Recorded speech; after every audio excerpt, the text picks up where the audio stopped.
Bonjour à tous. Le gouvernement français veut faire croire à son peuple qu'ils sont incapables d'interpeller et de neutraliser les Black Blocs. C'est quand même bien évidemment inacceptable après 18 semaines. Bien évidemment car leur objectif numéro un est d'anéantir ce mouvement du peuple éveillé, bien entendu. Alors comment ils doivent faire? Ils doivent procéder par de l'incompétence tous azimuts. On l'a bien vu avec le ministre de l'Intérieur euh, pendant les samedis où il doit être aux côtés de Laurent Nunez notamment et de toutes les personnes qu'il dirige. Mais malheureusement, il est en boîte de nuit alors qu'il y a ce mouvement du peuple. Et autre incompétence, celui bien évidemment du président de la République.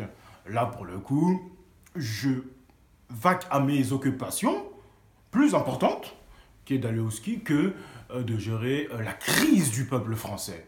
C'est bien évidemment inacceptable, puisque, comme je vous ai dit, leur objectif c'est d'étendre, et bien évidemment, ils sont obligés de laisser faire, ils sont obligés de laisser faire les Black Blocs. Parce que sinon, ils ne pourront pas dire que finalement, la majorité des personnes qui sont humbles, qui ne sont pas violentes, des personnes qu'on dit pacifistes, bien évidemment, on veut les assimiler avec ces Black Blocs. Les Black Blocs, c'est-à-dire ce sont des personnes qui s'incrustent dans une manifestation et les manifestations des Gilets jaunes partout en France sont plus facilement accessibles que d'autres, que ce soit la CGT ou autre chose. Donc on voit des Black Blocs qui s'infiltrent plus facilement dans le mouvement des Gilets jaunes et qui créent ce bloc avec leurs techniques qu'ils connaissent. Alors évidemment là on sera d'accord avec Jean-Luc Mélenchon et Marine Le Pen bien sûr parce que c'est bien évidemment inacceptable de voir après 18 semaines une telle incompétence. Et comme je le disais humblement la semaine dernière, au niveau de mes projections, que les policiers sont extrêmement fatigués, sont désunis, si j'ose dire, et on nous propose autre chose, bien évidemment. Alors, quel est le raisonnement de l'exécutif?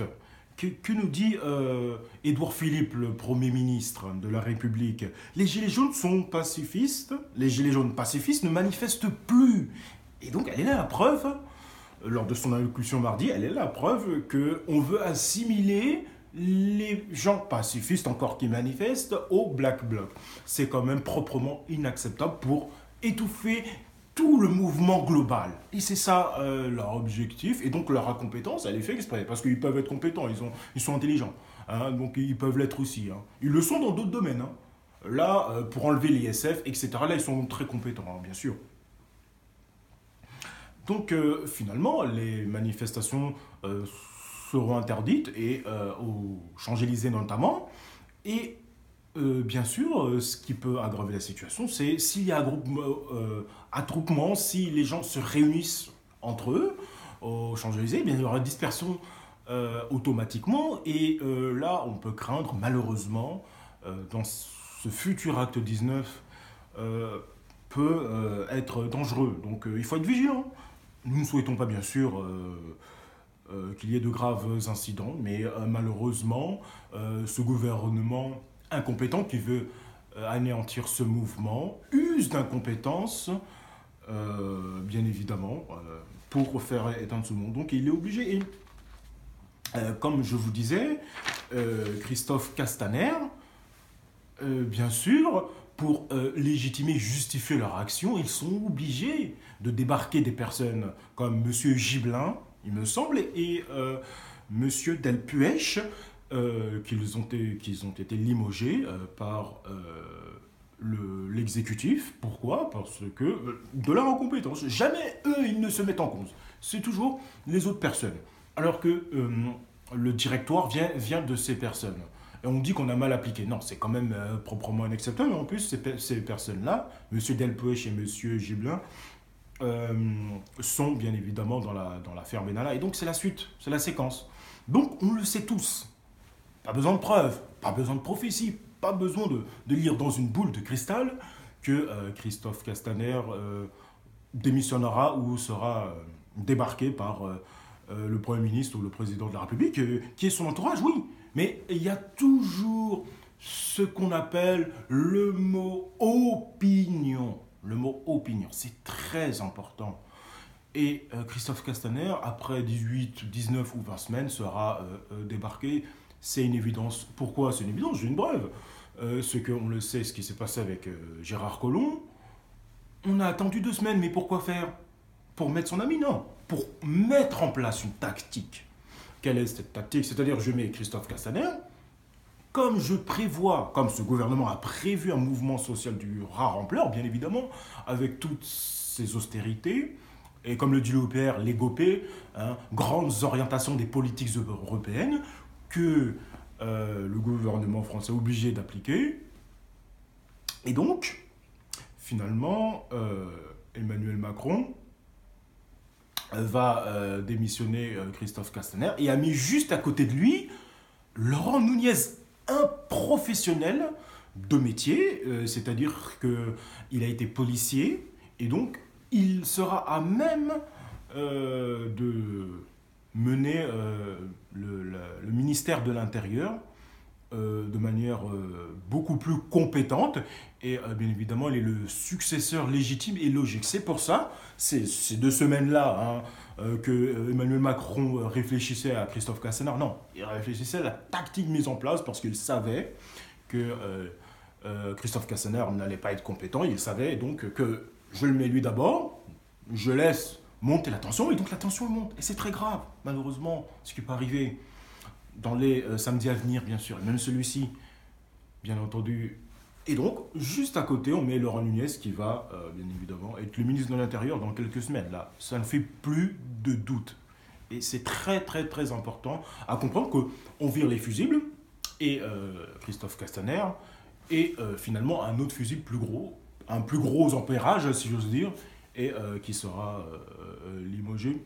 Voilà, ça ne fait plus aucun doute parce que la situation est bien évidemment plus acceptable.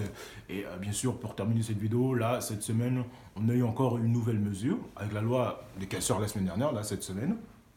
Comme je vous disais, les policiers sont extrêmement fatigués, extrêmement exténués. Et donc là, nous avons l'armée, c'est-à-dire les soldats, les militaires sentinelles, ceux qu'on voit dans les gares, qui seront postés à chaque bâtiment administratif à Paris notamment, ou dans les grandes villes il me semble.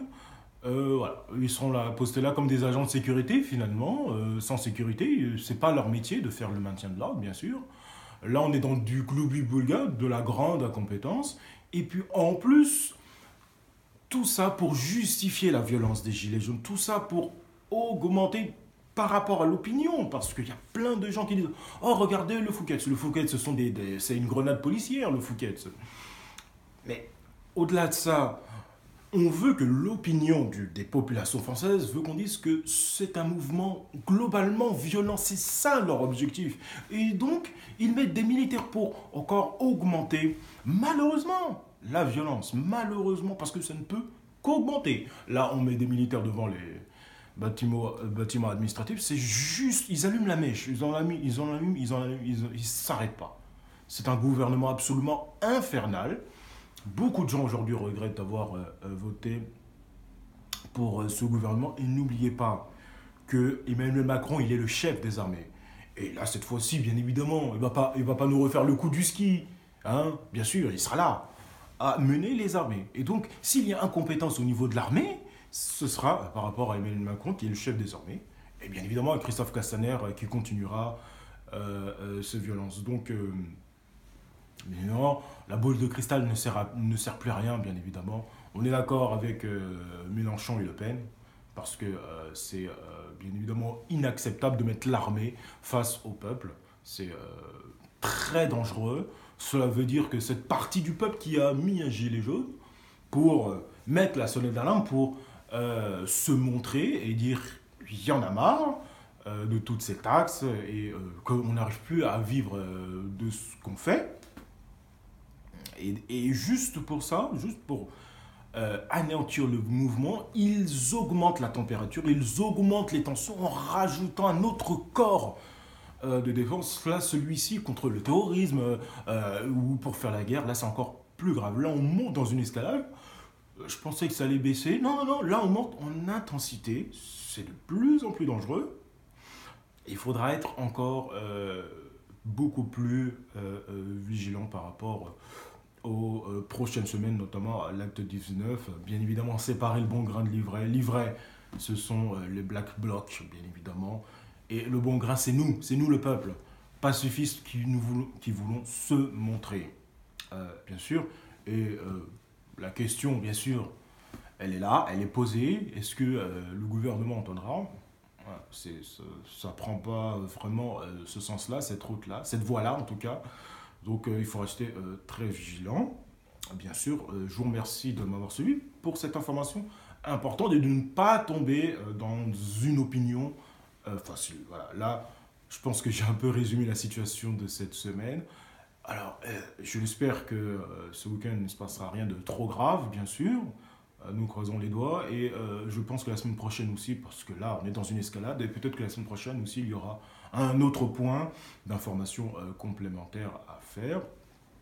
Je vous laisse et avant de conclure cette vidéo, je vous remercie de m'avoir suivi. N'hésitez pas à mettre vos commentaires comme d'habitude. Vos abonnements aussi sont les bienvenus. Justement, je voulais vous remercier par rapport à cela, puisque la barre des 1000 abonnés a été atteinte. J'en suis extrêmement fier.